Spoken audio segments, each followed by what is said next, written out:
I am out of mana.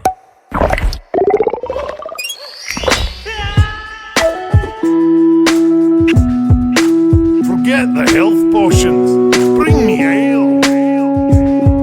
Okay.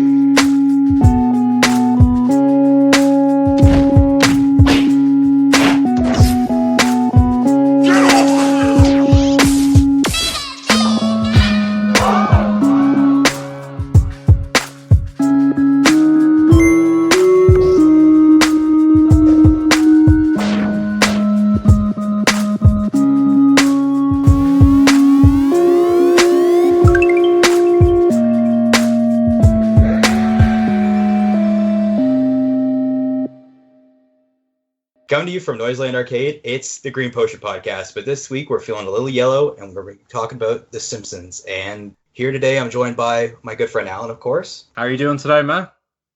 Quite swell indeed, Alan. No, but I'm pretty good, and I'm really excited to introduce our very first guest of the Green Potion Podcast. Welcome to the podcast. It's our own Kyle. How you doing, Kyle?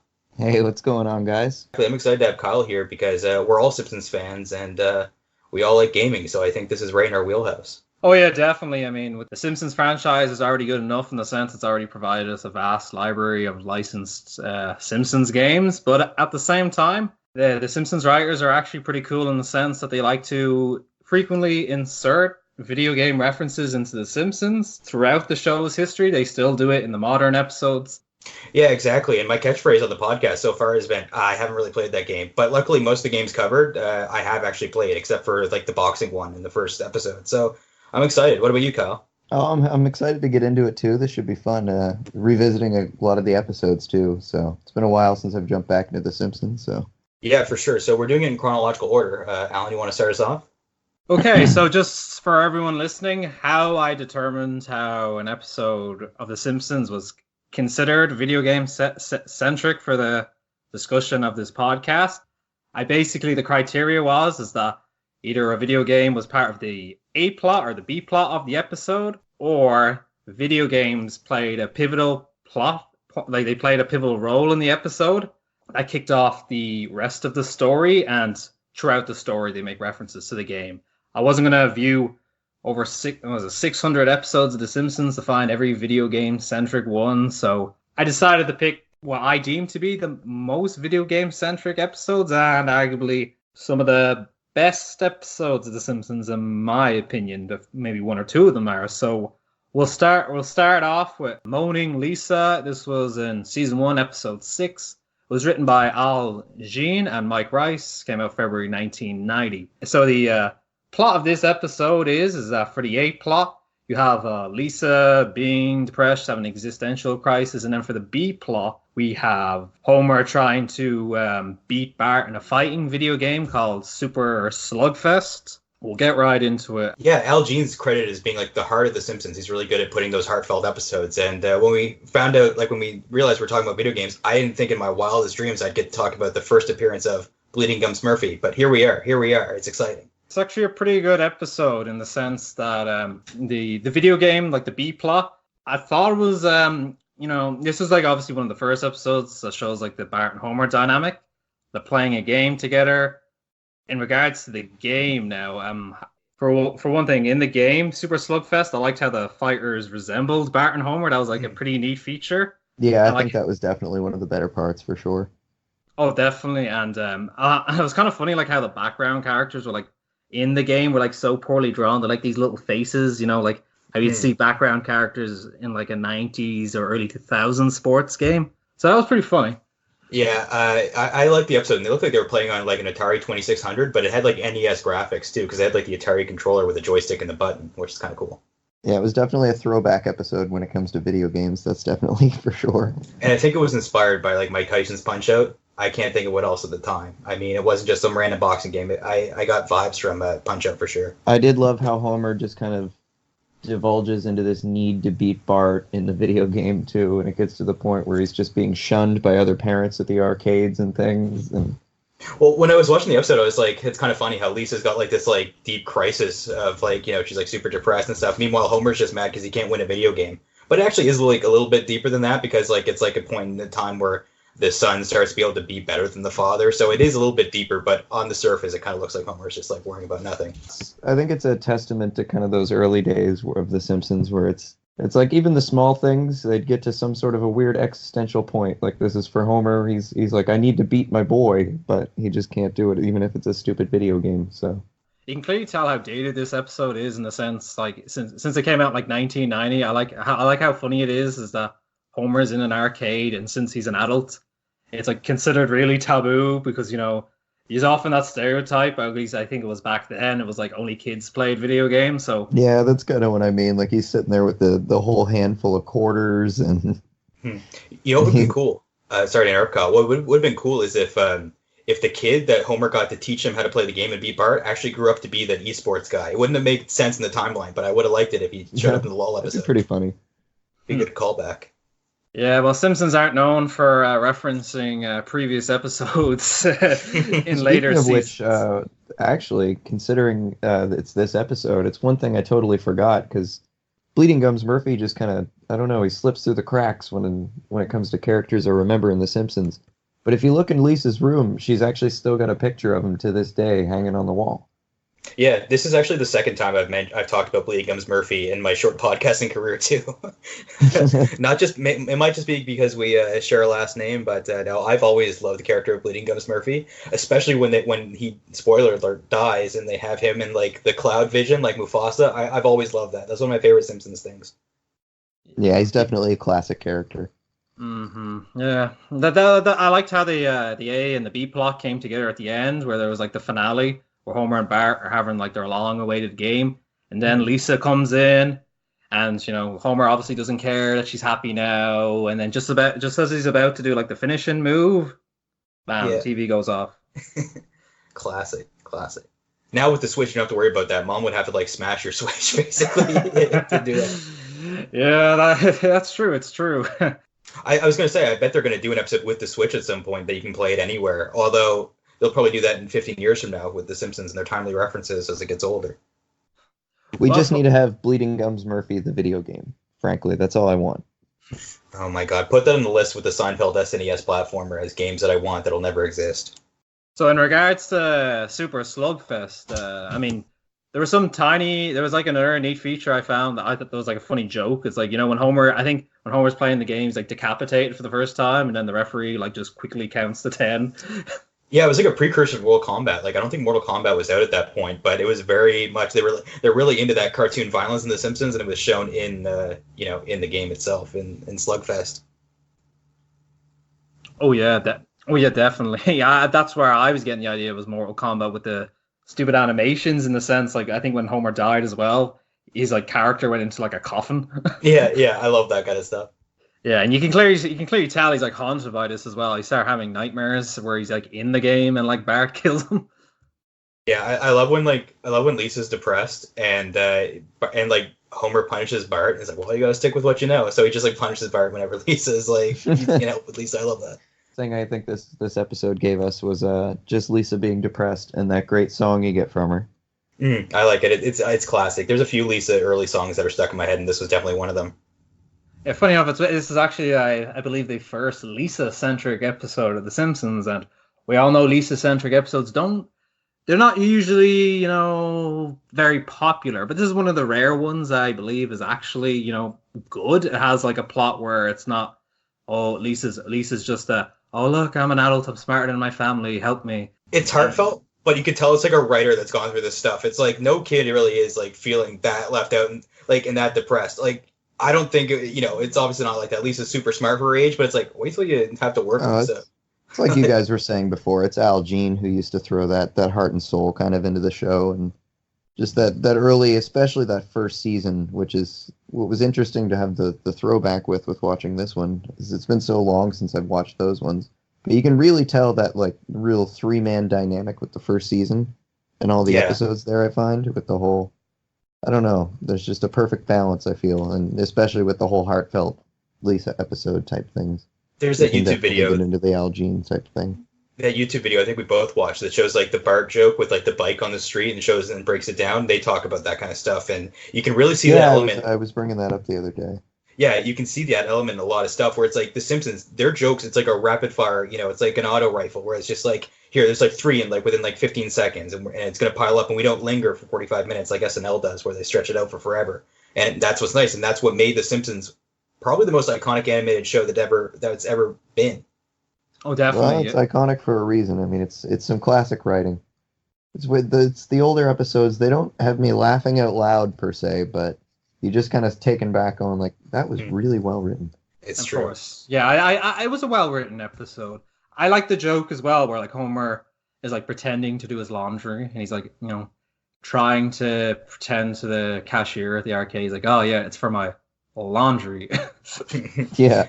Yeah, and he just gets the look of shame from all the adults with the handful of coins as he's like the one person left at the arcade.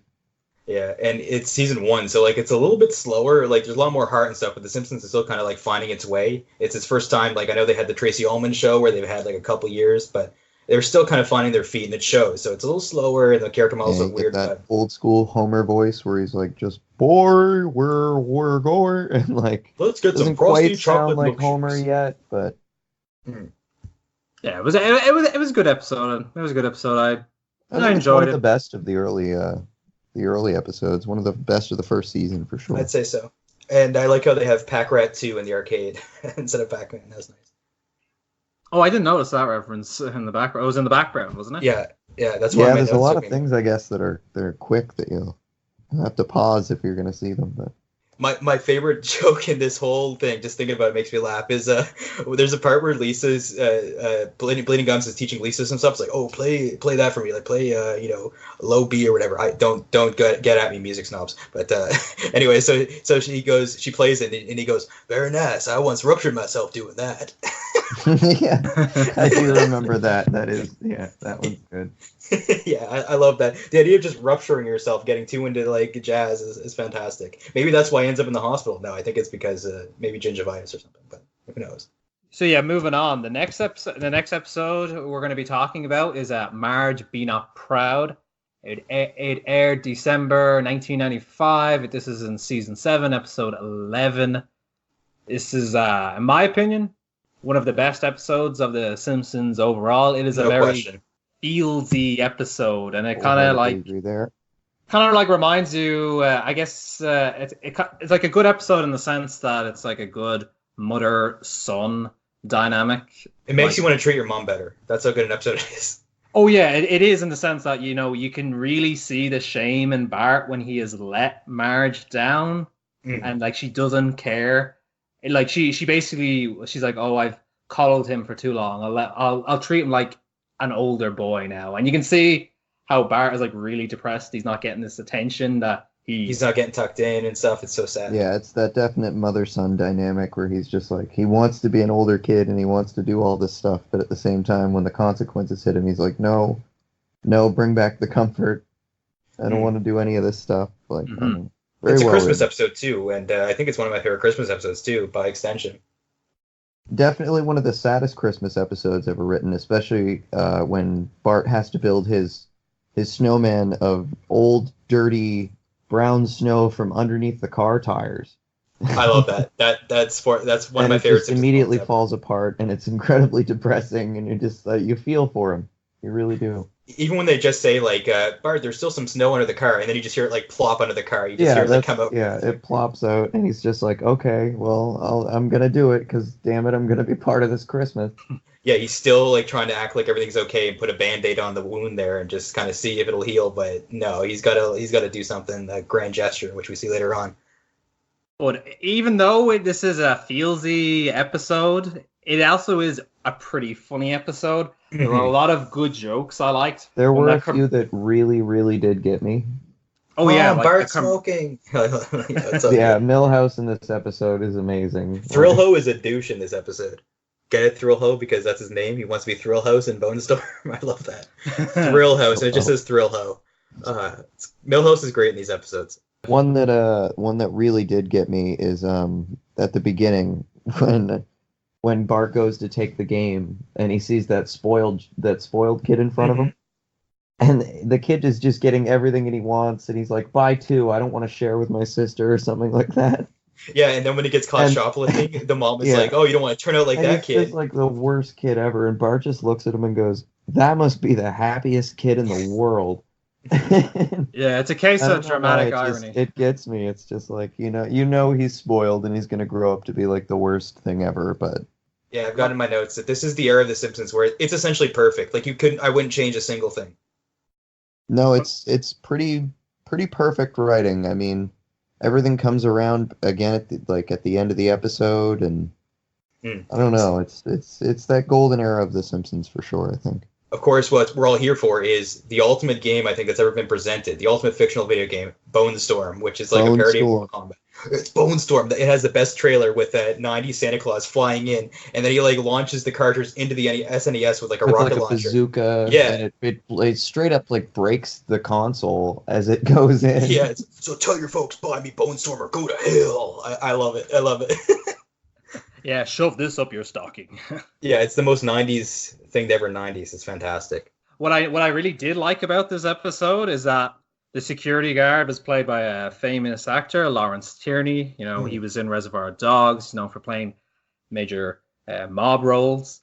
I did not know that, actually. That's really interesting. Yeah, he's everyone's favorite, Don Brodka. You can notice as well when they have like a special guest star, when their voice is like so different from everyone else. But it actually really worked well for him because he had like a very gruff voice. He had the tattoos. When he caught Bart, he was like, Bart was like, "Oh my God, I've really fucked up. This guy's scary. What is he going to do with me?"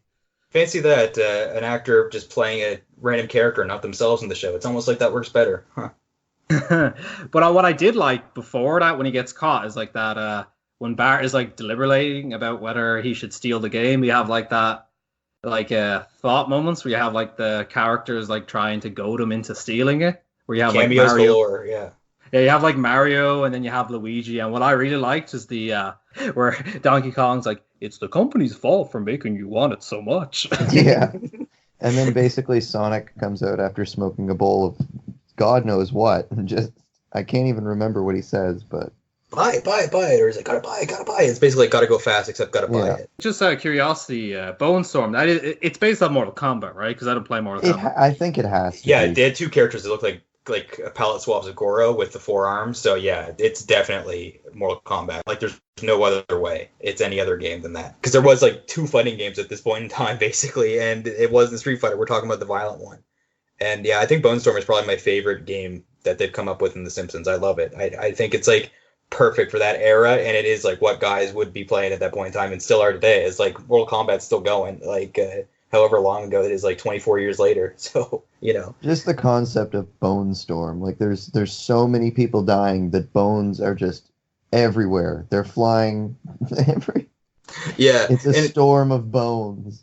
It's funny, in the store, some of the games they had on the rack by Bone Storm, they had Save Hitler's Brain, Canasta Masta, and a streetcar named Death. So, Save Hitler's Brain, that must be like an alternate telling of like Wolfenstein 3D or something. Oh, I didn't catch that when I rewatched the episode. That's actually a pretty neat tie-in.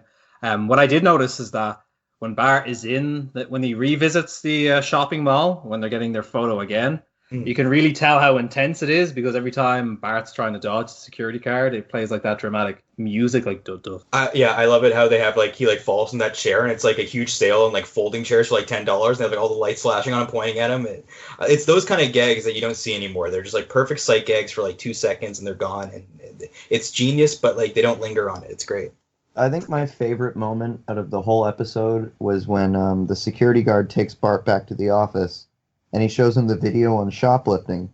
And of course you get the classic Troy McClure comes out. But he says something so ridiculous. Like he's teaching him on like the history of shoplifting and on where it began. And he says something like, shoplifting began here in ancient Benicia.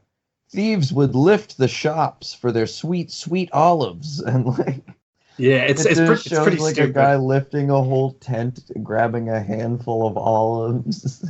No, it's great, and they're like blaming it's just everyone so else. literal and stupid, and I absolutely love it. I think my favorite joke in that episode is when Bart's been told, "Oh, don't ever come back to the store," and he's like rushing home to like swap out the the voicemail, and you see Homer's drive. He's simultaneously trying to get back. He's like, gotta change Maggie. And then as soon as Homer gets the tape, he's like, we didn't have a voice message before we left. How very odd. And he just has like this blank facial expression. And it's like, hello, Mata. Hello, Fada. Here I am at Camp Granada. Yeah, no, that's great. I think one of my favorite parts of the episode was like when Don Broderick is saying, he's just a young man, but one day he'll be a grown man stealing stadiums and quarries. Yeah, that is one of the best moments. You could maybe steal a stadium if you were like enough of a super. Yeah, that reminds me of like one of them stupid like piracy ads where it's like, you wouldn't steal a car. My favorite sight gag, one of my favorite in The Simpsons period, is when Bart's depressed and he's feeling left out, and he wants to put the cocoa in he wants to put the marshmallow in the hot cocoa, and then he's like, oh, you've never done it by yourself, and then Bart does it, and he plops it in, absorbs all of it, and it's just like. And he just cuts a slice out of it. And Grandpa says something like, I want a slice. Yeah, I love those sight gags. And the Simpsons sound effects are underrated. Like they have the best sound effects of like stuff growing and people chewing and like. I was actually going to say another one of my favorite gags from the episode was the very ending with all the golf sound effects. Mm-hmm. When they're playing the video game and it's just the most boring thing ever. And you can just hear like and like all these old Super Nintendo noises, and then you just hear, "Would you like to play again?" You have selected no. Yeah, we had you as a guest on this podcast, and you're going to insult Lee Carvello's putting challenge, Kyle. Like, where do you get off? I played fighting golf, my friend. I've been there. I've been around the block. It's actually a real arcade cabinet that I found that I think they actually have made fun of on The Simpsons. I can't remember the episode exactly at the top, like right now off the top of my head. They make fun of it to some degree as some really horribly translated Japanese cabinet.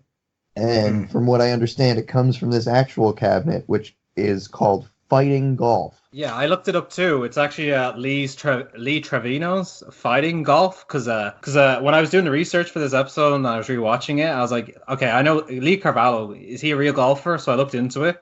So the game Lee Carvalho's Putting Challenge is based off of Trevino's fighting golf game. And then I realized as well while I was doing this, I was like, Lee Trevino, he's actually in Happy Gilmore. He's like the golfer who keeps shaking his head. Oh. And he's like, Rizzy Adams did have a beard.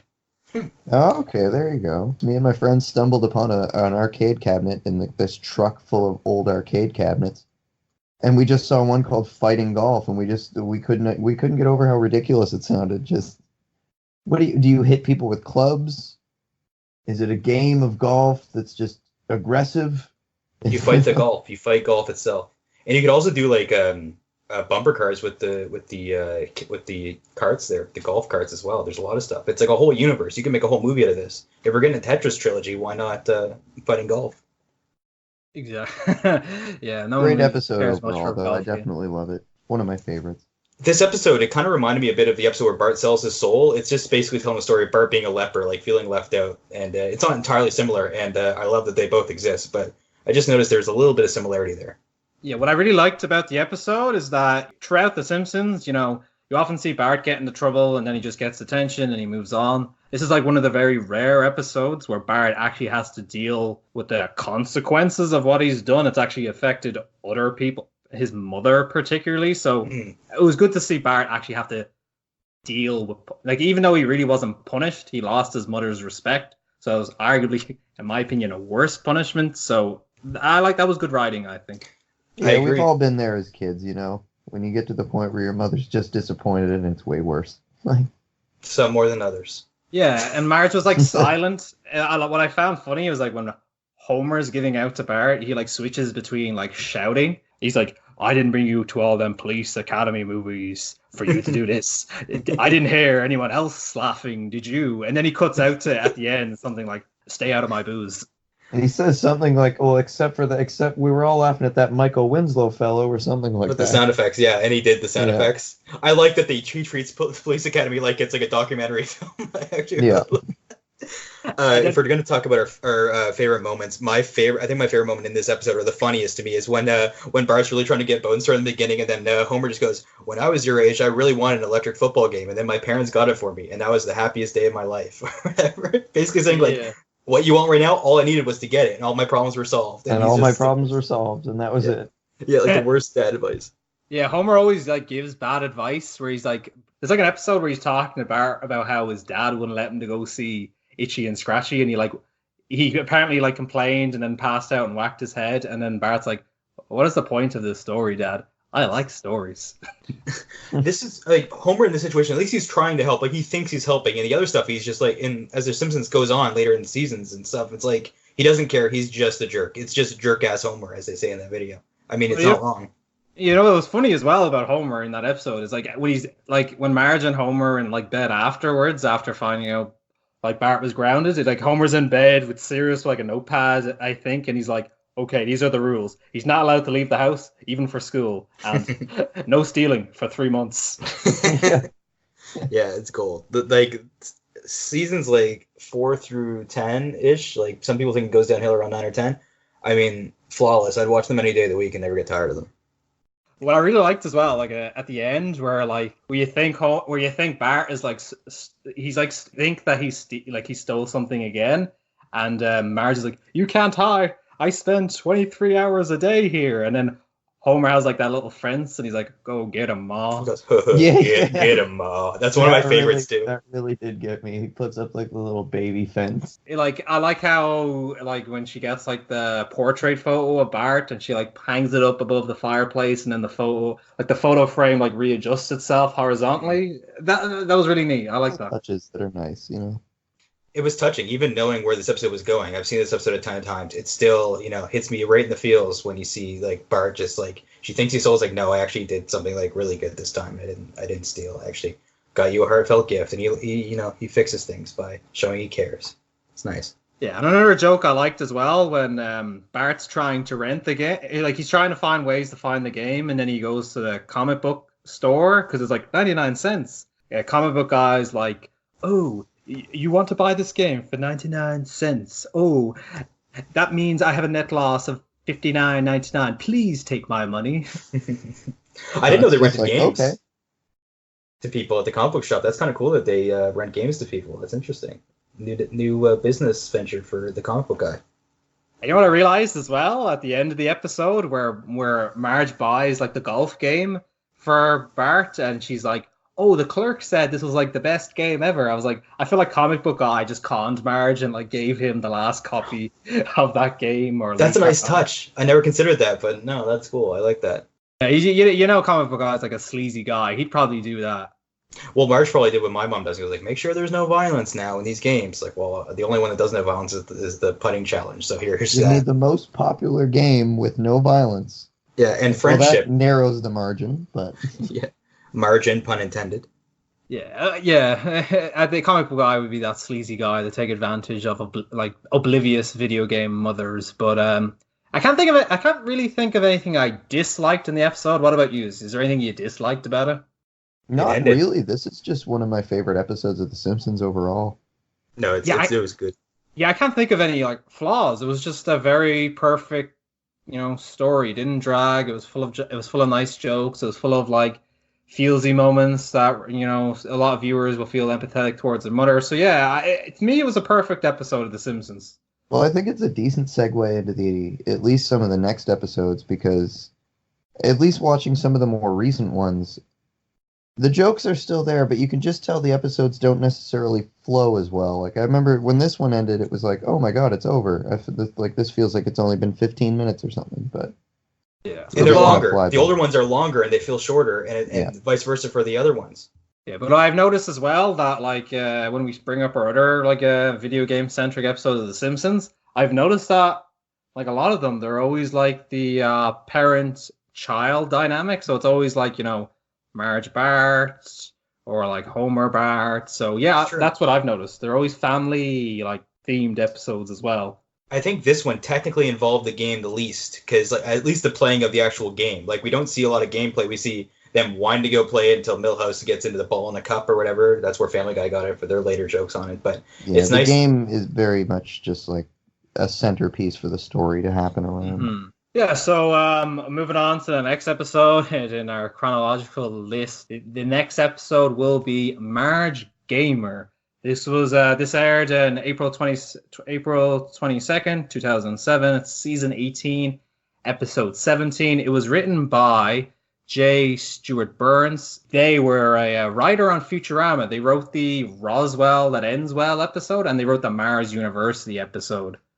Oh, those are both great. Roswell That Ends Well is their only Emmy-winning episode, or at least their first one to win an Emmy. So, I mean, that's great. Yeah, he's done good work. It was a very good video game parody episode. The A plot was entirely video games, and we got to see like actual like gameplay as well, because it's like a I assume it's a parody of like NeverQuest or World of Warcraft. WoW, I think. It definitely seemed very EverQuest or WoW to me. Yeah, Earthland Realms. With the game being online, it gives you the ability to put in all the members of Springfield, so you can do like a whole video game in that world, and it works. It's almost like a Trios of Horror episode where you can just put them in any situation with any character you want. I think that was one of my favorite parts of the episode, was just how many different people you get to see in Springfield and the different areas of the video game. Yeah, Smithers was like Conan for like 1 second there at the end. I don't know if you caught it. Mo is the weird troll is my favorite, and he's like, why does everyone keep saying that? I'm just myself.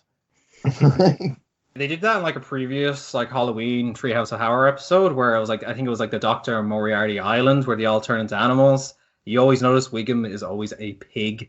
And I liked how Patty and Selma were dragons as well, because they're dragons in the video game. They're like a two-headed dragon. So that's just to show how vile they are. Wiggum is just to be... He's just meant to look like a pig in general. It's just like the little joke. Even his nose, because cops are just pigs. In general, is supposed to look like a pig because he's just a cop. So it's just like a little reference there. Yeah, not all cops are pigs, by the way. I was just saying the stereotype. I respect the law with the utmost of my character and being. Yeah, like Smithers was, if you notice, Smithers was like shirtless except for like these really tight loincloth underwear, and he was like really ripped. So I was like, is this a joke about him being a closet homosexual? I think that's what it was.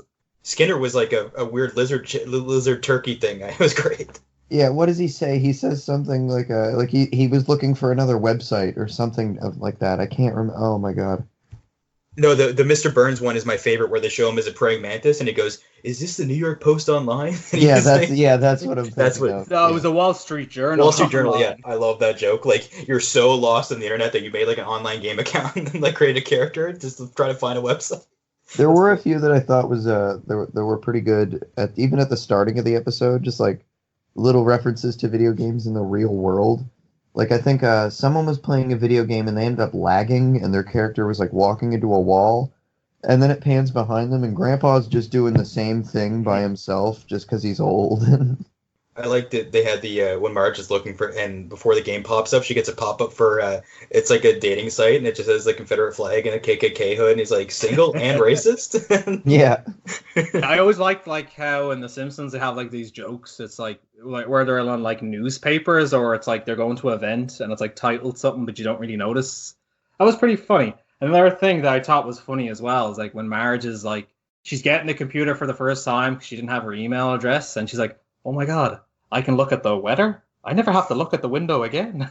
Yeah, her doing mom things is really funny with the internet. Like, oh, no one responded to my, my St. Patrick's Day greeting e-card or whatever. That was funny.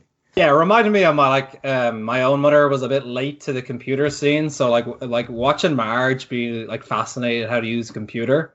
It kind of reminded me like how my mother was just like completely oblivious how to do things on a computer. Like Marge makes that joke where she's like, oh my god, I thought Googling yourself meant something else. I like when she first enters the world, goes, wow, it's like a Renaissance fair without all the fat couples. That's so cutting. Yeah, and another neat joke as well is that when she's looking through like the terms and conditions, it's like one of the terms is like, your credit card might be sold to Korean gangsters. Yeah. Or even just the beginning when she's first discovering that like Google Earth is a thing, and Homer's lying naked in the hammock outside, and she has to like frantically run to try to get him out there, so he just like books it into Flanders' house naked to try to run away from Marge, and all you hear is like, Homer, you've met my parents. And like, not naked, I haven't. Yeah, he's like, not naked, I haven't. It's nice to see like a snapshot of where the internet was at that point in time, where it was like, wow, Google Earth and stuff like that. Now, I mean, Google Earth it's cool, but like, I mean, we have GPS on our phones on the go. I mean, mapping the world is such a small thing in comparison to what we can do now with the internet. Yeah, well, the episode's 12 years old, so I mean, it's actually kind of It feels old. It feels like an old episode now. I mean, I've noticed some things that like felt like didn't make sense. When the characters died in the game, like they just stuck around and they kept talking, like when Dr. Nick's head's being squeezed, like make that drink. I was like, do people just like stay on like after they die and keep talking? I don't know. To me that just felt like I didn't make sense. I know it's a cartoon, but Well, it's the same when she had there's certain liberties I think they're just not going to care about to a certain extent, but it's the same thing with Bart, where like he had to bring his mom back to life, he had to bring Marge back to life, but it's like, couldn't you just like log on or go like could respawn you from the just cemetery? like find her body if this is World of Warcraft or something? You know what I mean? When I was first thinking about watching this episode, I remembered I'd watched it before, and I was like, South Park and American Dad both kind of did World of Warcraft or slash fantasy online RPGs a little bit better, I thought. When I heard I was going to be watching an episode from around 2008, I was like, oh, okay. I don't know how well I remember this one. Like I liked it back in the day, I suppose, but didn't know how well it was going to hold up. But better than some other recent ones, that's for sure. and compared to like the South Park's version of WoW, like South Park's like episode where they did the World of Warcraft parody, it was like they actually like obeyed like a lot of like game rules. Where they're like, okay, take this. It's like, how do I do this? They worked with Blizzard to make the episode, so you know it's going to be authentic. The only thing that ever got me with that one is I remember sitting there going, how do you get that high level just killing boars? True, you wouldn't be able to get any XP from them, but now you can. Now that they've updated the game, that all this stuff kind of rubber bands with you, so all areas. Nowadays you could. But. Yeah, if you haven't guessed, me, Kyle, and Alan have all actually played WoW within the last like month. We've kind of fallen off a little bit, but there's something we're all familiar with. Almost good timing for watching this episode, for sure. Right? Yeah. Yeah, it definitely made me want to play some like more RPGs. I noticed as well, like the soccer plot with like Homer and Lisa. It wasn't very funny, and I really didn't like the special guest star Ronaldo because forced. It was very forced, and the jokes just weren't funny. It's just like it's like they basically what I think they did is like, oh look, this soccer player is in town for the week. Let's just get him in to record some lines. Can we get him for this week? Yeah. They they wrote the storyline because they knew they could get him. It felt tacked on, the whole storyline to me. It wasn't funny. Like when Homer's like running around the field and then he like vomits into the cone. He's like, oh, get me another barf cone. I was like, these jokes. That was so flanderized. That was so forced. Like, look how dumb Homer is. That was full jerk-ass Homer on display. Yeah, I don't think it worked very well into the A-plot at all either. Like, normally these things are supposed to kind of connect together in some way by the end, but this one felt so out of left field. There was a little bit of mirroring with, like, Homer and Lisa playing a physical sport, and then, Bart, there was the whole mother-son and then father-daughter, like, relationship there, But yeah, not very connected. Other than that, I didn't find too much connective tissue. Other than playing soccer in the backyard while Marge is on the computer in the background, that's about all. That's about all it was, and it just I don't know. It wasn't a great episode, but I do think it has some good moments. When Marge looks over and goes, "What is it, Lady Millhouse?" and then she says something like, "Why, Millhouse? Don't you look pretty?" And like. Bart's pretty much the Lich King in this episode, too. He pretty much sits on the frozen throne. He's got, like, hair almost like Arthas. He's essentially like the Lich King. And when Marge is leaving, I love it when Bart's leaving and she goes, shouldn't you bundle up? Here, let me enchant your pants. I love that joke. That's such a nerdy RPG joke. Like, she's a mother and she's going to enchant her son's pants to help give him buffs for the quest. I love that. There was one moment, and it's when Lisa's setting up and she's getting on her gear, and Homer walks in and he says, "Hey, Lisa, still self-conscious about your shins?" Yeah. As she's putting on her socks, and he says something to the degree of like, "Girls worried about other things in my day," and it's like, yeah, like Homer's so dumb that he doesn't understand that this is for a sport. This is normal clothing for Lisa. She's just self-conscious about her shins. One thing I noticed, there's a scene where like Marge like redecorates Bart's like in-game room there with all this Hello Kitty stuff, and the South Park WoW episode also mentioned Hello Kitty. Also made a Hello Kitty reference, yeah. Yeah, so that's a little bit of connective tissue for you guys there. Hello Kitty Island Adventure. Yeah, exactly. Mm-hmm. You know what I liked at the end as well is like when they finally confront Bart in this like throne room when he's weakened, and they like butcher him, and then like they use like his intestines as like a Mayday pole, and they're just like walking around him. Yeah, like that was a nice touch. My favorite sight gag is probably when Homer he gives up being a ref and he just like paints the black parts of the shirt white and like puts it back to being his regular shirt. I like that. Yeah, I do. I do like that because he says at first that he got it from being Working at fired Foot Locker. at Foot Locker. Yeah. So at first I was like, all right, where did he get it? Whatever, maybe he got it from Foot Locker. But then yeah, he just repaints it white, like he's still gonna keep this shirt. Yeah, And- I like that. And another joke I liked as well is like when Marge has like been gaming all night, and then like the kids walk in the next day and they're like, "Oh my god, it's the next day! I've been playing all night." And then Bart's like, "It's Saturday." He's like, and Lisa's like, "It's not Saturday." And Bart's like, "Shh." He has like a pair of golf clubs, like he's gonna go skip school to go golf for the day. Yeah. One that Yeah. I thought was really weird because we have the great Moe sight gag of when Homer and Bart are at Moe's, and then it flies through the wall. They say something like, "Oh, where's the real Moe?" And then it goes through the wall, and then Moe's just tied up in the back. But I'm sitting there thinking, well, wasn't he the troll in the video game? So was like the guy that kidnapped Moe playing the video game and just I didn't think about it that much, but like setting up shop in Moe's place, like playing the video game. I've seen that gag so many times in animated shows. Like Family Guy's done it at least like twice. They had like Meg get killed by like the Russian agent and then get replaced. So like I've seen that they do that all the time in animated shows, and I'm always here for it.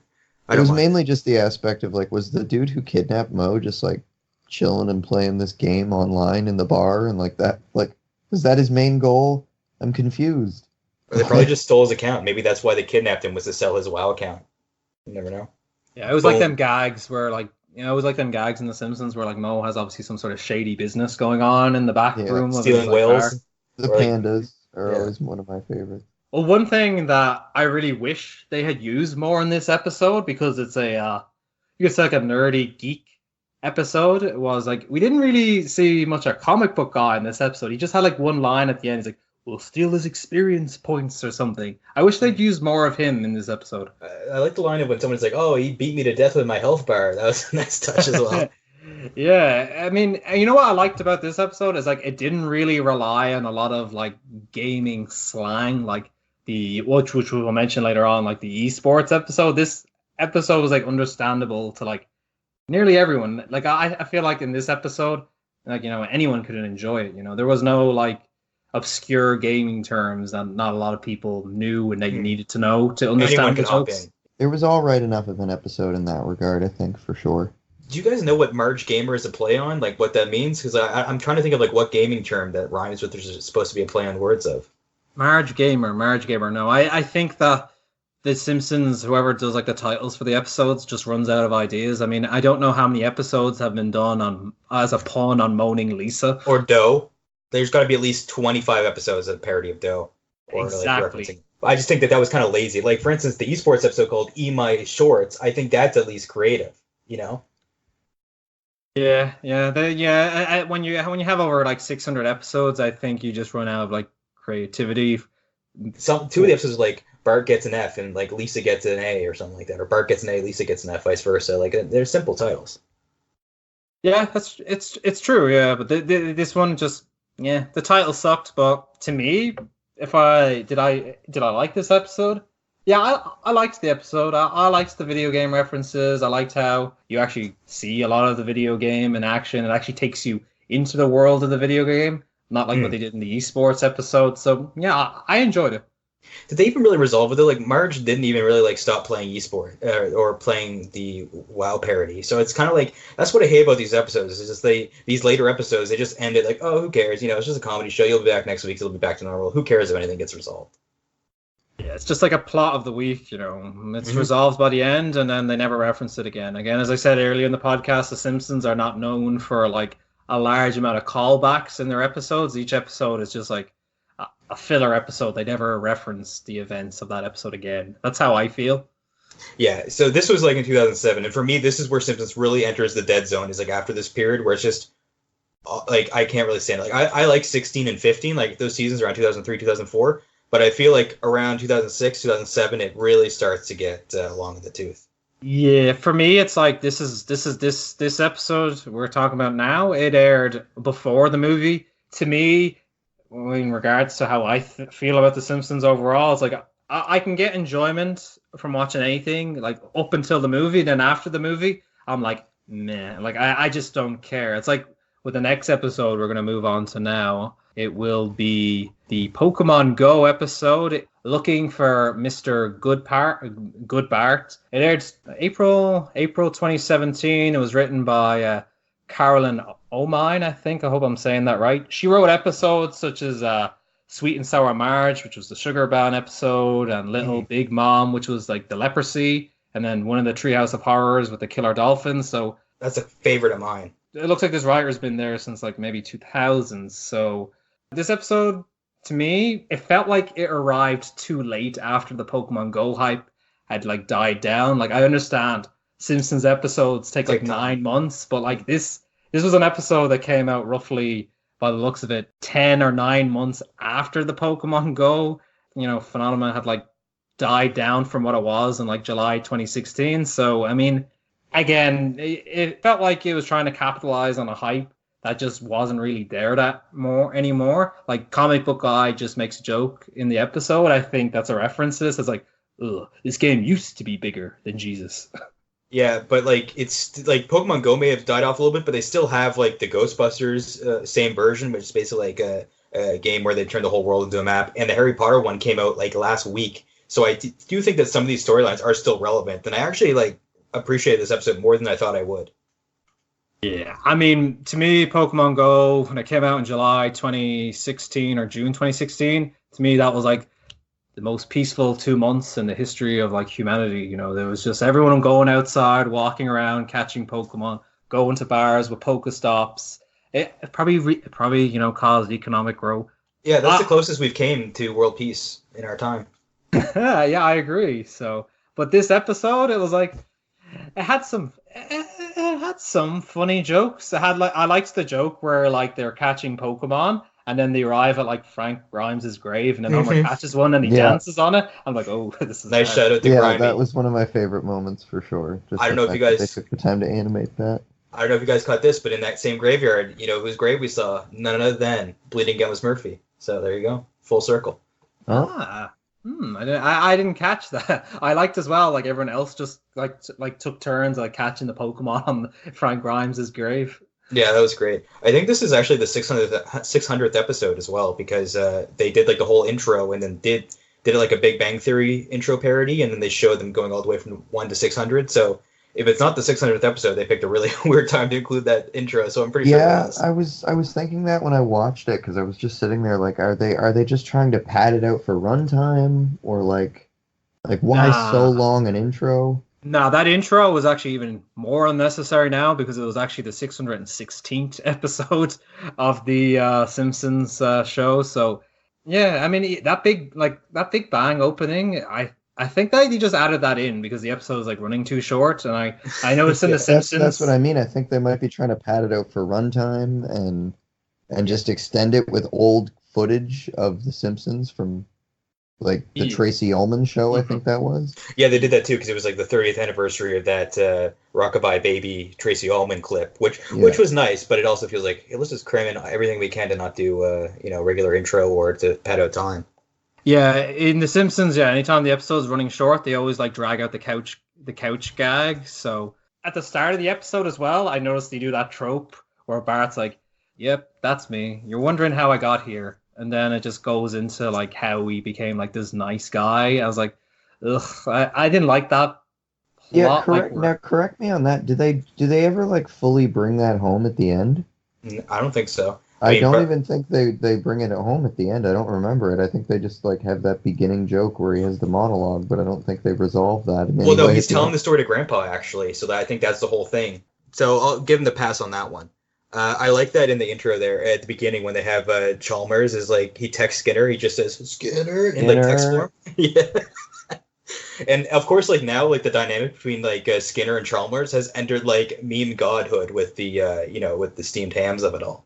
Yeah, I think that's for me. That's how I always remember Skinner now. Is like in the sense that when Skinner starts off in the show, he's like this, a Vietnam veteran with like PTSD, but he's like afraid of his superintendent. Now I feel that Skinner, as he goes on through the show, he's just like some cheapskate who's always like cutting the school's budget. So Yeah. I don't really like Skinner in later episodes. I mean, I do like the whole Vietnam, he's gone crazy aspect, or his relationship with his mother, but nah, I'm not a fan of Skinner in the later That seasons. sailor boy, what is it? That sailor outfit won't fit anymore, mother. Yeah, I mean, Skinner didn't play the game, did he, in that episode? What was it? Peak? It was Picky Man Get is what it was called. Yeah, that I have was in my it. notes. Picky Man Get. For when I first heard, I was like, that's kind of lazy, but I actually like really love it. Picky Man Get. It's so stupid. There were a few moments that did get me. Like it's pretty bad, but Flanders, I think, is going up to Apu and he's like looking at this little Pokemon thing, and he goes like, "I'll be darned if this little critter doesn't look like your god." And then they show the homeless guy. That he goes, this man looks like your god or whatever. There's a homeless guy there. So like it was like an equal roast of each other. I'm like, cool, yeah, you and know? then there's just like this guy laying on the ground with like a 40, like looking like Jesus, and Yeah, it's like that. Yeah, the scene in the Quickie Mart. He's like, "Oh, yeah, the elephant. It looks like you're a god." You know, this episode is old when fucking Apu has a speaking role. Well, yeah, Yeah. I mean that's the elephant in the room, not just Ganesh. It's a poo here where I think that him not being in the show only puts even more focus on him when he has been in the show. So it's just ridiculous all around. Like, we want inclusion, but don't treat us like an equal. It's the dumbest thing, and I think he'll be back in no time. they bring him back anyway. He was always a favorite of mine. Yeah, I hope so too. Hopefully that controversy dies down. What I noticed as well, though, so when the actual Pokemon Go game came out in real life, they actually did like a Simpsons like short video where Homer was actually playing the real Pokemon Go, where he's like at a zoo and he's catching he's actually catching Pokemon like Rattata and Mankey. So I wonder why they didn't use the Pokemon Go for like the actual Pokemon Go name for this episode. You think Nintendo would have said, "Oh, this is like free advertising." I don't know why they went with the parody title. Maybe they just didn't get the rights to it, or maybe in their head, it's like, "Oh, it's funnier if it's Pokemon Get." The reason why they probably did that like 2-minute clip of like Homer playing Pokemon Go originally was because it was like, it didn't take long to animate. Pokemon Go was crazy at the time, so that's probably why they did it. I assume. I'm not sure. Well, I know there was a little bit of controversy over this one. I looked it up, and apparently the episode was banned in Russia. Yeah, over people playing Pokemon Go in the church, because that was apparently like a big issue in Russia that they really didn't like. So the episode was just banned over there. Well, it's funny because everyone knows as play Pokemon Go, the churches are the place to go if you want to get They're a Pokestops. hot stop, you know? Yeah, Kyle's roommate and I would go and we would just camp out there for like 4 hours on community days because there's like 4 or 5 Pokestops at every like angle of the little like parking lot, the whole little space that the church takes up, so it's perfect. And eventually Christians said, "Hey, you know what?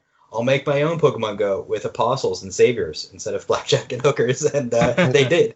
And you can go in, the Pokestops are like a different like apostle or biblical figure that you can learn about. So good They on were them. really nice, though. They ended up giving us water, and they were like, we're just happy young kids are coming to the church. You'll get like an older lady being like, "Oh, would you ever think about coming inside?" Like, no, We're like, no, the Pokemon are outside, ma'am, but we do appreciate it. At least I have a game with my fantasy creatures. No, it's sorry, that's hardcore. Religions are great, and I will love all. But I noticed as well in this episode of The Simpsons, they didn't have Pokestops, so they didn't reference. I don't think they even referenced gyms in the episode. All they really did was like, I think the only references they made to the actual like Pokemon Go mechanics is like, you can catch Pokemon anywhere, and you can spend your real hard-earned dollars on fucking extra balls. But they said that you buy been... creatures instead of buying the Pokeballs, and there's cheat codes too, which are 2 differences. I was going to say, although it would have been a little dark, I think a good opportunity for jokes could have been just all the people who end up walking into traffic, or like aimlessly walking into things or doing whatever while playing Pokemon Go. And they didn't really touch on any of that, which I was surprised at. Even like a light thing, like with someone bumping into stuff, like you'd think they would have kind of. Yeah, I know they didn't really focus on like gags, because I know in the real world there were like people accidentally walking into things they shouldn't have. But I think they touched on that briefly at the start, where Homer gets locked in like the nuclear room with all the I don't know I love that there's a cat door on the in the reactor. That's fantastic, and the cat comes out like covered in radioactive stuff. That was a nice touch. Like, why would that even be anywhere near the? Yeah. Well, it's funny when they're going to catch it when they catch the Rattata thing at the beginning. It just says "Congratulations, enslaved." I like that. Yeah, well, I did like the design. I thought like a lot of the designs of the Pokemon were just like the parody Pokemon were like pretty stupid. What did you think? I could tell what they were. Like I saw in the part with Maggie's room where Homer's like, "Oh, there's no monsters under your bed" or whatever. They showed looked to be Staryu, Grimer, Nidorina, Gyarados, and Meowth to me. So like, and there was a part with Lisa where she said something about like they have to get a Pikasaur. Pikasaur. That's what she said. Yeah. Going back quickly to the cemetery with one of the other graves they had, which I really liked this touch, was they have Disco Stew, but at the tombstone was for Big Band Stew, which is great because they have big band music, and that's what he was all about. Big Band Stew. That just be Seth MacFarlane actually. It's funny. I actually really like the Pokemon theme parody, and the only thing that I didn't like about it was I thought Homer should have looked more like Mr. Sparkle instead of just some random anime version of him. But I was fine with that. I actually enjoyed it. I like the parody. Anytime I hear that song or a parody of it, I'm not gonna hate it. Their designs look weird, like Lisa anime form and Homer. It was just it was weird. odd. It was weird to look at. That's for sure. Yeah, it's creepy. It's funny, they did a couch gag where they were all like in like Japanese characters. I think Bart was like Astro Boy, and I think Maggie was Pikachu. So they've done this stuff before. And they had that segment in the game, in the Simpsons game, where like I think it's like the Homer and Lisa level, where they're in like the Japanese inspired levels. So yeah, they've had anime references in the show before. I mean, I wasn't too big on the song, but I mean, I'm trying to think what else I liked about that episode. I mean, yeah, it's at the end it kind of like tied in well, where it's like, okay, we need to find this woman. Let's get all these Pokemon Go players. And then comic book guys like, oh, these trees, they conveniently have Wi-Fi in them.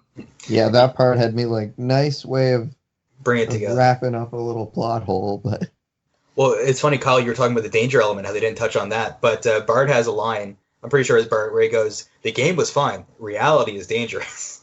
I think it was Homer, where Homer's like in the skunk bath and he says it. Like, it's great. I like that. It's like, no. It's the game. It's like the game is fine. Everyone's safe. Like, it's like, no, I mean, that's just so stupid. I like it. Maybe they did have a couple jokes about that, because there was that thing where Homer got in a skunk bath because he walked into something. Yeah, and I like the salon that they go to, the curl up and dye salon. I like a good pun. That was not bad. Yeah, I liked how I like that joke where Homer's like, "Oh my God, look at this creature! Oh no, it's a real skunk." Yeah, I wasn't really against the. At first, I wasn't into the grandma storyline, but as soon as they brought in Agnes Skinner, I was sold, because Tress MacNeille's old lady voice, like, I can listen to that for days. She's perfect with that, and Agnes is fantastic. Like she said to like Skinner at the beginning, she's like, "Oh, I've never seen a worm get a bird before, or like a worm beat a bird." And it was like the way she said it was great. One thing I liked is at the end when Agnes has like Milhouse as her grandson, and then Milhouse says, "My silhouette's replacing yours on the stairs." Good, and I like that. That's a good callback to the Armin Tanzarian episode where he has his silhouette. It's like, "Mother, you're gonna miss silhouette night." It was a nice callback. I like that a lot. There's the word silhouette. Just the idea of it, like what house do they live in? They don't even have portraits or pictures. They have silhouettes of one of them. And they live on the hill, like above the school. Yeah, they're like the fucking Bates Motel up on the top of the hill or something. Yeah. I did enjoy it. Not a bad episode. Not a great episode, but I liked it more than I thought I would. Yeah. I mean, to me, it was like a slightly above average episode. I mean, I did like the video game references.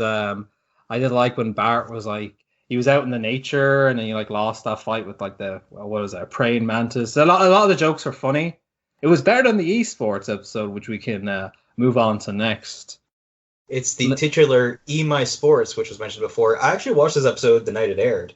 I taped it, of course, like an hour after and watched it, because I'm not a savage. I don't watch commercials. Like, come on. So, it was okay. I actually forgot a lot of the opening. I remembered the basics, but...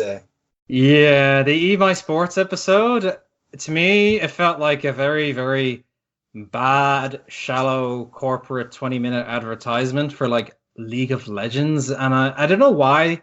This was Conflict of Enemies. So what are you talking about? conflict of enemies. Apparently, they worked with Riot to do this, but I don't know what involvement Riot really had. It looked like Riot was like, oh yeah, you can advertise our game. It's a parody of a game. I can't like when I played like that. Oh, sorry, when I watched that episode of South Park with the World of Warcraft, that actually made me want to buy the game. I watched this episode of The Simpsons. And I'm like, I mean, if I'm a child, I might want a gaming PC, but this game, this League of Legends parody, it just looked really boring. Have you ever played League before? Yeah, I played League. I played League before. You know, you attack towers. It's a MOBA, but to me, that episode to me, like video game reference wise, like the actual game itself, to me just looked pretty boring. And and throughout the episode as well, like they make like a lot of like, you know, internet slang jokes. Like to me, that, you know, your general audience isn't really going to understand. I think those were some of the worst moments of the episode for me. When Bart had to explain what GG was, it was like if you have to explain it to an audience of people that doesn't know what this is, they're probably not going to find the joke funny to begin with. And if you have to explain it to them, then you're kind of butchering whatever might have been there in the first place. And yeah.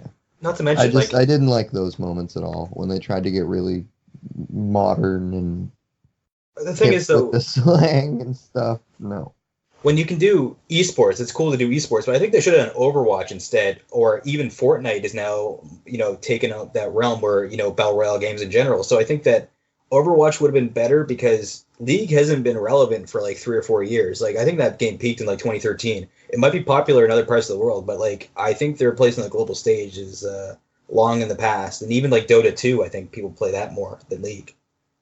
I think Fortnite is a more popular game in the sense that a lot of people who don't even play Fortnite are aware of the Fortnite phenomenon or whatever. But League of Legends is still actually one of the most played games in the world by player count. It's actually the 5th. It's in the top 5 right now of like Twitch streams, League of Legends. So like it's a popular game, but like it's not popular in the sense that like everyone knows the Fortnite dances. You have fucking Trevor Noah and fucking John Oliver doing it. Fortnite is a yeah, that was cringy. I saw that. Ugh. Yeah. But like League of Legends doesn't have that kind of popularity like Fortnite has. But again, this episode aired in May. Maybe the Simpsons writers didn't have enough time to capitalize on the Fortnite episode's probably in the works right now. They're probably animating it in Korea as we speak right now. Probably come out when Fortnite has been replaced by some other battle royale, so they're going to be late to the scene again. That or they're doing like a Rocket League episode or something. But Rocket League is still pretty sweet. But I actually Rocket League I think is still riding high. So take that back. What's funny is they technically already have. I forget what episode it was, but they've created it. Yeah. They were playing that in Burns' mansion. They were playing that in like one of his rooms there because he's still loaded. Yeah. I like how in this game it looks like Bart's playing as Olaf in the game to me.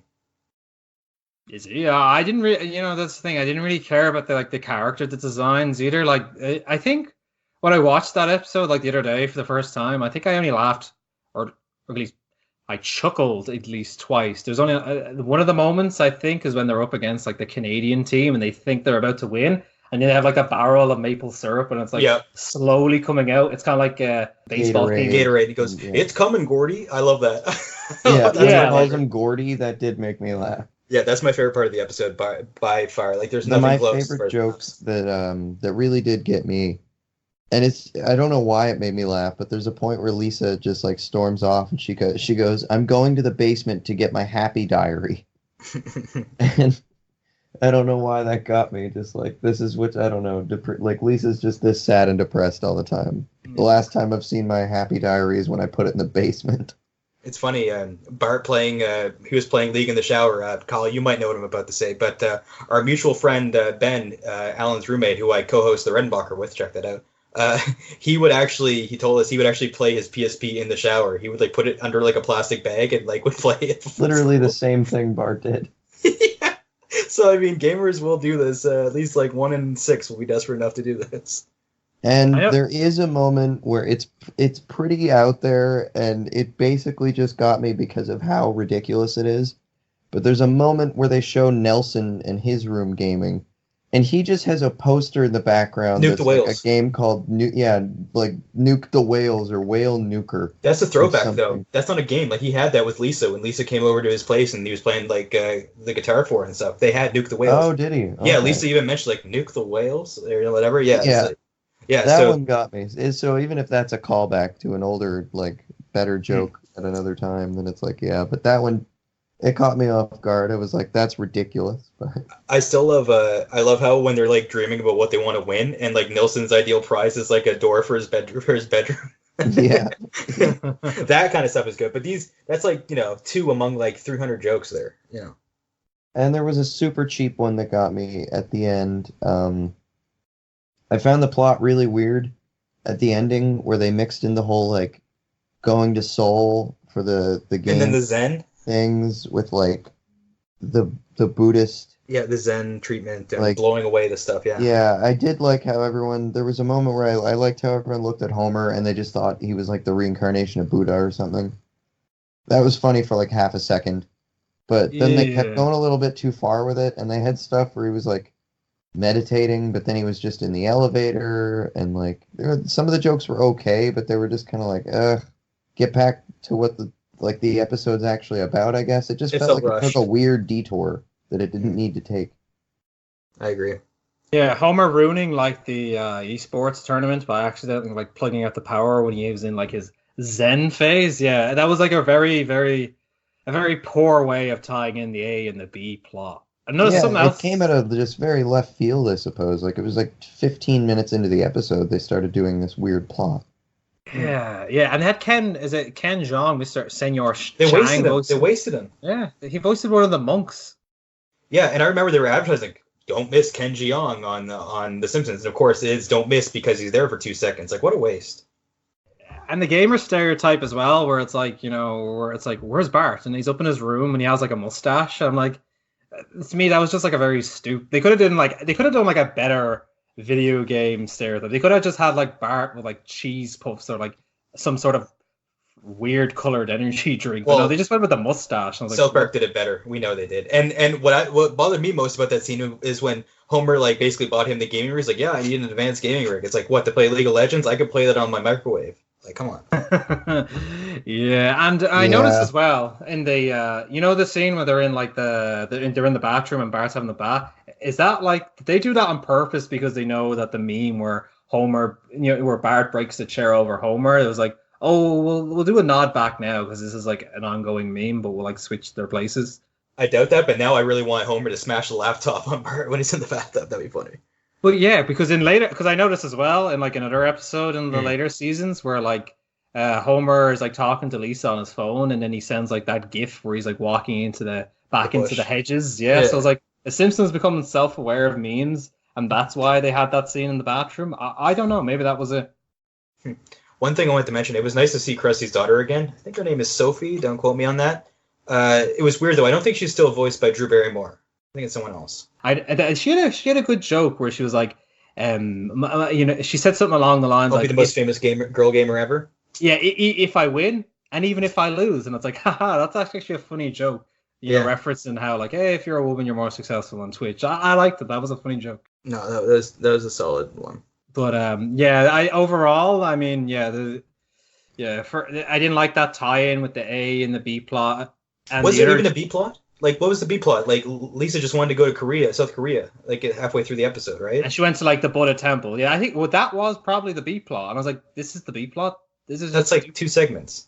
Well, wasn't the whole B plot that Lisa was like down because no one was paying attention to her? Well, I guess we didn't pay attention to her, so we're the culprits as well. I guess. Like that's that an was original kind of idea. that was kind of her whole B plot, but then the whole Seoul, South Korea thing came out of nowhere because she was like, "It's been my dream to go to Seoul, and if I don't get to go to Seoul when they go, then I'm going to be crushed." Because she's a Buddhist. It was like having 3 different plot lines running at the same time in a 20-minute episode, and it just one of them came out of left field at the very end. I don't know. I just didn't think it worked. Something else that I actually did laugh at as well was the other Canada joke where he's like, you're out, and he goes, they're like, what? The Canadian team is like, oh, sorry, I mean, oot. Yeah, that was great. I like that. The one thing that I will say to defend the B story at them at the Buddhist temple is I think that you can't talk about modern gaming without salt. So them pouring the salt, I think there's something to it of like you have to pour all the salt so eventually you can be in Zen. You know, I kind of like that, but still seemed a little fishy, the whole storyline. Yeah, I don't think Simpsons writers in later seasons are that intelligent. That was probably just something they didn't notice. Curious as to how the plot line of like having to be Buddhist and Zen and throw it all away, and how does that connect to playing video games? No, I know. I was just Like bullshitting. you could almost connect, you could almost connect that to any real thing in life. I'm like, I don't know what you're trying to tell me, Simpsons. What are you trying to get at here? Yeah, I like that there was a Mountain Dew shout out because we can't have 5 gaming episodes of The Simpsons without at least one mention to Mountain Dew. By the way, listeners, search up 2-liter Mountain Dew. You won't be disappointed. Anyways, continue. Is it 2-liter Mountain Dew? Oh, Jesus Christ. No, it's I'll do the impression. There's an interview with this guy. Kyle knows. I've showed this video to him like 8 billion times. They're interviewing this guy. Goes, I tried this one chili that was so spicy, I had to drink a 2-liter Mountain Dew. It was like the best because it's just like 2-liter Mountain Dew. Imagine turning on the news and seeing that. I would never stop watching the news. Did you notice as well where like Homer is like when he begins like coaching the kids, he like goes to meet the teams. He goes to meet the fathers of like the other athletes, and it's like Tiger Woods' dad is there as well in the room. Yeah, that was another bit that was weird. They had that whole line about like exploiting your children, and it seemed like it was going for clapter more than laughter. Like it was. I liked the idea of it more than the execution. Like, yeah, I liked the idea, just that, like, Tiger Woods' dad is there, and, like, all these other parents that have just, like, rode the kids' coattails, so to say, kind of thing. Like, that's interesting. I just really don't think they executed it well. No, they didn't. It was boring. It didn't really make sense. Something else that I didn't like about the episode as well is that the joke where they're like in the bathtub and he's like trying to explain to Homer, it's like you can make money. That just went on for like too long, and I noticed Bart said it in a really weird way. It's like, wait, you can make money, and Bart's like, yes. I'm like, it was like a really bad joke, a long bad joke. In 2019, that's not even close to the dumbest thing you can make money for. Seriously. Exactly. Yeah, it was a stupid joke. I didn't like it.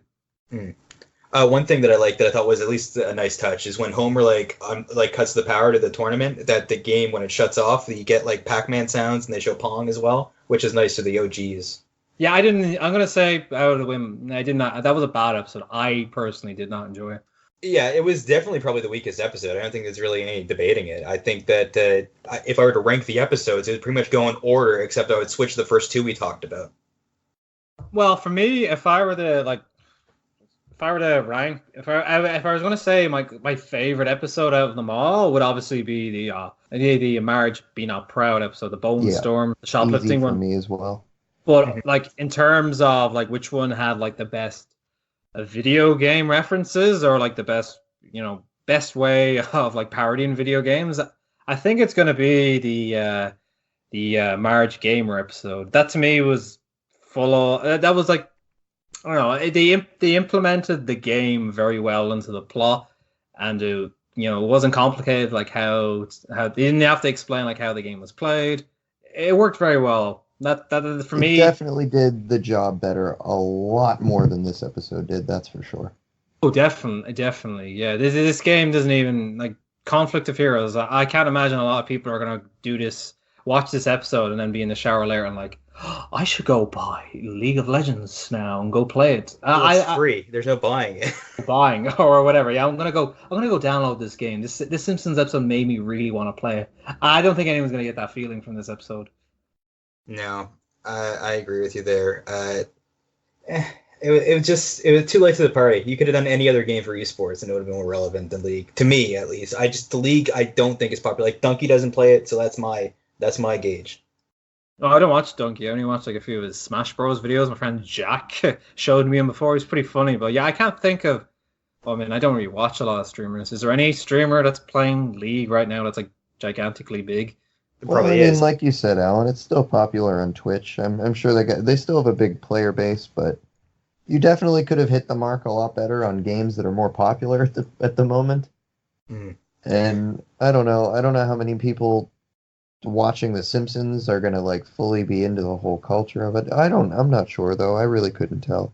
But overall, I think this episode was just weak. Just really didn't hit home on any of the bases that it needed to. Yeah, it was rough. Yeah, but you know, outside of these like video game centric episodes, Simpsons has actually inserted a lot of parodies to video games into other like non-video game centric episodes. There's like one of my favorite ones that I thought was like really stupid is like when Martin's like in the arcade and he's playing that game My Dinner with Andre, and like the joystick just has like conversation options around it that you gotta like push to select. Is like, is this hinting at like Mass Effect's conversation wheel? Did Simpsons predict this too? I like the touch of death. That was nice with the game where Bart goes to karate and it says he's going to karate, but he just goes to the arcade instead, and then tells he's like, "Oh, today I learned the touch of death," which is just based in the video game. I like that because I'm a big fighting game guy. Yeah, it was funny. And another like funny one was like Kevin Costner's Waterworld, and like Milhouse is like putting in like all the quarters, and then it goes like game over. Insert 40 quarters. It's like, oh man, this was probably a game I would have liked to play. I wanted to see what it was like. Yeah. The E4, the E3 parody, I like that, where they showed a bunch of game parodies, but they showed the God of War parody, Guts of War, and I like how these like, oh, we actually put in so much gameplay, but it's like beat it, and they show like Kratos there on the beach, and it's very much like the Banjo-Kazooie ending. So as you know on this podcast, I like Banjo-Kazooie, and we'll find a way to bring it up all the time. So I like that. Yeah, that was funny. I like how brutal they made it too. It was like Guts of War 2, entrails of I can't even remember. It's something so brutal. I'd like to see that. Like, I want a full like parody of the game, like especially with God of War 4. Like, I'd love to see an episode with just like Bart and Homer, even if it's like a Trios of Horror parody. Like, that'd be fantastic. Yeah, another game that I thought there's like so many games in The Simpsons in the background that are like really funny. Another one is like Dash Dingo. You remember that episode where That's a favorite. She's supposed to be like studying for her essay on The Wind in the Willows, and she's playing that Crash Bandicoot ripoff, and it's so. Like the guy, I think the villain or whoever appears in that Cortex parody. Yeah, it's supposed to be. Is that supposed to be like a Cortex Crocodile Dundee mesh? I didn't get what that was. Well, hey, that's all they do in Australia. No, I'm just kidding. We love you out there in Australia. Yeah, and then the koalas, and then like the koalas come out and like beat the little character to death. That strangely looks like Santa's little helper in like a hat, and Lisa's like. Nunchucks, they're not even Australian. There is a koala boss in Crash, so I mean they're not actually going too far out of school here. I noticed in that episode as well, there's like when she's like playing it in bed, like the PlayStation knockoff, it's not even like connected to the TV. No, it's just sitting there. They have another iconic one is Grand Theft Walrus, which any Walrus reference, I'm not gonna hate it. I think they also have Grand Theft Scratchy. If I'm not wrong. Yeah, I was gonna say Grand Theft Scratchy is definitely a thing. Yeah, they have a lot of parodies of Grand Theft Auto in that as well. They have there's like another episode I think as well where I think they're playing like Bible Blaster because like Bart's in like Rod and Todd's house and they're like playing a video game. I think after Maud died and they're like convert the heathens. That's great. What about you? Do you have any other like favorite like parody games in The Simpsons? Dash Dingo's the highlight for me. Dash Dingo, yeah. Well, I've got some questions for you guys. All this talk about The Simpsons and video games featuring The Simpsons. What's your guys' favorite Simpsons game of all time? Start with you, Kyle. For me, it is definitely Simpsons Hit and Run, hands down, no question. As I was telling Alan a little while ago, I've been trying to get him into the Donut mod for it, which is like a community of people that are still modding and creating content for the game and creating new like level designs and characters that you can play as and costumes that you can buy and just cars to drive, everything. Super fun, and it's fully redone in 1080p and everything like that. So if you were ever a fan of Simpsons Hit and Run as a kid like I was, it's definitely worth checking out. It's definitely top tier. Alan?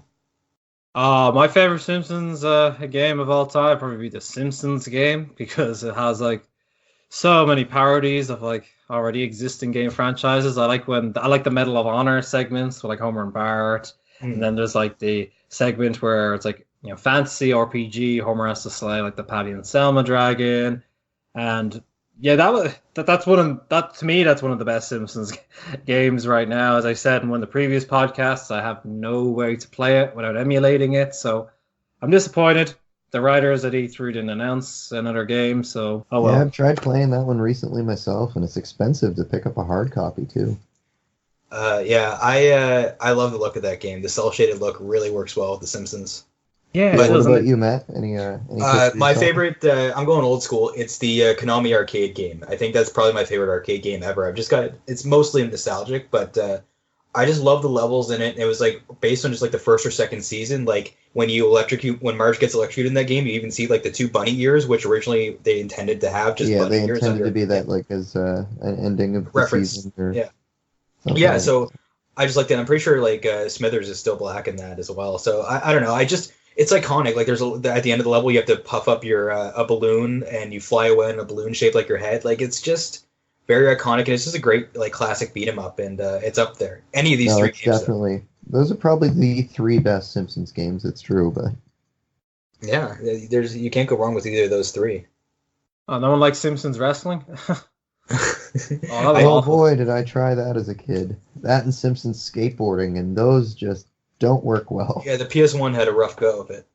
Yeah, I remember distinctly. That's something like 15 years ago. I think it was like on a weekend, and my dad was looking after me and my brother, and he brought us down to the video game rental store. I think it was like Extravision, and we got like the Simpsons game. I mean, and we put it in. I was like, we were bored in like 10 minutes. It's just such an awful game. There's like the move sets are awful. It looks awful. It's a bad game. I never really noticed it as a kid. Like I was like, oh, this isn't bad, but yeah, it does not hold up. I've seen some reviews of it and seen some footage. Not good. Nah, it's not. It's not good. And something else. Yeah, we'll bring her briefly because we're talking about Mac Groening at the moment. Futurama. There's like one video game parody. It's like a part of an episode that I think we could talk about here briefly. It's like one of the anthology of interest episodes where Fry wonders. I think his question to the What If machine is like, "What if life was like more like a video game?" Yeah, it's funny because in the future, of course, at that point, I mean, it was still around the SNES era. We just started getting the 3D, so a lot of the references are just like Donkey Kong and Pac-Man references. Yeah, and Qbert as well. Even though the episode came out in like 2002, yeah, it was more like because Fry lived in the 90s. It was just like it was Pac-Man, Qbert. Well, it's what Donkey he Kong. would have envisioned as video games too. So probably a lot of things that he would have played as a child. That's a good point too. It's like his own vision, or it's like reading into his mind. So that's clever. I just like this episode for what it is. Anytime we see like Lur from Omicron Persei 8, it's always great. And I think all those Nintendo characters came from Nintendo 64 or something like that. Like that planet. Something like that, yeah. Yeah, I liked as well. What I found funny in that episode is when they have to like escape through the tunnels, and it's like goes into the Pac-Man level, and like Zoidberg actually like eats like the dots. Yeah, I like that, and that's exactly what he would do. Yeah, I remember he does. Yeah, He ate Fry by accident as well. Yeah, I remember there was something where they were playing like Space Invaders, and they only had the one guy on like the one weapon on the bottom, and he's just sitting there like, why are we shooting them like this? Yeah, it actually like applied. They used a lot of like the video game logic in it, like the part with Pac-Man. I think they like run around the screen and it like revolves. Like they go from one side of the screen and come out the other. Like in video games, like those little things are like really feel like, hey, we play games too, and here are the things that we've noticed, and we're gonna like joke about it with you. Yeah. Like they'll poke fun at the little aspects of the game itself and just find avenues to make jokes on and things like that. Yeah. What I liked as well when like Fry's gearing up to like fight the aliens, he's like, "Yeah, all right, it's Saturday night. I have no date. I got a 2-liter bottle of Shasta and my All Rush mixtape." Yeah.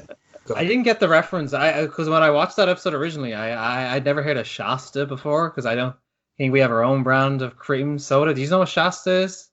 No, actually. I've heard of it, but I've never known it's like a cream soda before. But it's got a great name, Shasta. Yeah, because I was trying to think. I was like, do we have that in Ireland? It's like, no, we only have a thing called Country Spring cream soda or something. So I didn't get that. I didn't get that joke. It happens when I watch a lot of American shows. I'm like, or Canadian. I'm like, no, I don't recognize that product. We've got Big 8 here. Big 8 cream soda. Shout out. If you guys want to sponsor here, we drink cream soda all the time and would love to, get that happening. We'd love to shoot out your cream soda in Canada. Yes, I love a good creamed soda. Yeah, another thing I liked about that episode as well is like it ended like it like that segment of that episode ended so like anticlimactic. It was so funny. It's like we invaded because we need more quarters, and it's like, what do we do? Well, we just throw your laundry in with yours. Okay. Okay. Yeah, this was pretty much going to be their own Trees of Horror for Futurama. I wish they kept it going for like the other seasons, but if they ran out of ideas, I guess it's for the best. They only did it twice, kind of didn't doing they? similar types of things. I remember even nearing the ending. The Sunday of morning, Saturday morning weird cartoons. episodes with like the salmon and things like that. Yeah. I am Burr of the woods or whatever, the bear. Yeah. Yeah. So yeah, I guess I like that. I guess kind of like was reincarnated. Even they had like an episode called Reincarnation. I'm pretty sure that's the one where they have like the anime version of them as well in it too. So Yeah. they've done a lot of different stuff like that. One thing I remember the most from this episode is when like Pac-Man dies or something, and then they have like Miss Pac-Man like crying. Like her voice like really stuck with me. Oh, confront the widow, Mrs. Pac-Man, AB. Waka waka. Exactly. I found it funny as well when like they get out of the tunnel, like Zoidberg like fucking like throws up all the food. He throws up like all the dots, and then there's like a key in there. It was a short. It was, I think it was only like 5 or 6 minutes long, but it was a pretty funny. It was a pretty funny segment in that episode, and obviously that episode overall was pretty funny. Well, I mean, it's no pixels. Oh god, that's I never saw it. That's like the Adam Sandler one, right? Yeah, like this episode was based on like a French film, and then the Futurama does it. Okay, like both are good, and it's like let's just let Adam Sandler just piss on the idea, why don't we? And that's what they did. Like they could have made Pixels into something great if they, well, maybe not great, but like pretty good if they put in any amount of effort. But that movie was so crappy. Oh, it's a Happy Madison Adam Sandler production. There's no such thing as effort in his later He got his films. paycheck. That's what he needs. You tell me I gotta put on pants? Basically, it's like if you can tell, like his movies, he just likes to go on vacation and wear shorts. But anyways, we're getting off the beaten path here. So that's about it for us, guys. Me and Alan are going to be here next week, and Kyle, we're going to have you on again because it was great having you here with us. Yeah, it was cool coming on, talk some games and some Simpsons and things like that. I'll have to stop by again, guys. Yeah, if you guys liked our banter, the three of us are going to cook up another podcast, maybe covering movie and television as well. So keep an eye out for that, or an ear out, I should say. Keep an ear to the ground and one to the screen. So yeah, listeners, if you liked what you heard, just remember leave feedback on whatever platform you're watching it on. For any new listeners, just to let you know, we are on Spotify, Podbean, YouTube. We are now on iHeartRadio and iTunes. So if you liked what you heard, please like and subscribe on whatever platform you found this on. And feel free to share the podcast with anyone you know if you enjoyed it that much. So Even your school principal. Even Super Nintendo Chalmers. Yeah, you can tell your mother. I don't care. If they like games, please share it. But yeah, and with that, for the Green Potion Podcast, keep cutting that grass.